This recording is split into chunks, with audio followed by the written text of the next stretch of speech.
4h30 du matin.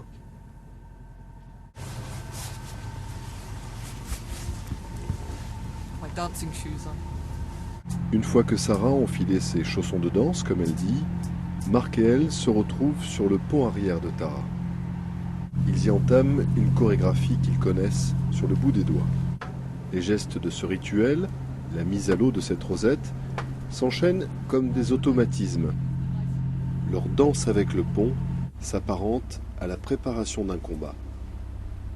Nous sommes deux ingénieurs océanographes qui connaissons parfaitement les opérations puisque nous les avons montées ensemble. Donc on peut équilibrer le travail, se répartir les tâches et on n'a pas beaucoup besoin de parler en fait, c'est très facile.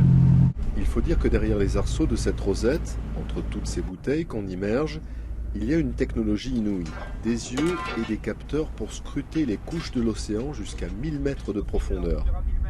L'attelage fait 150 kg. J'aime être super prête pour cette manip. On a une grande responsabilité avec ce matériel, alors nous voulons nous assurer que tout est en sécurité, nous et le matériel.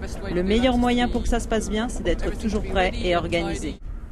Lorsque la houle et les vagues s'en mêlent, la manipulation devient dangereuse. La rosette menaçante. Les tensions sur le câble énormes.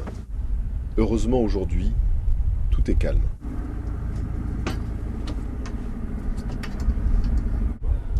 Oui, l'avantage d'avoir les deux ingénieurs océanographes sur cette mission, qui est la première de la deuxième année et la plus longue en durée, c'est d'avoir des personnes qui suivent le matériel au fur et à mesure des missions, qui connaissent parfaitement les différents capteurs, leur utilisation et qui savent télécharger les données dans des temps assez rapides.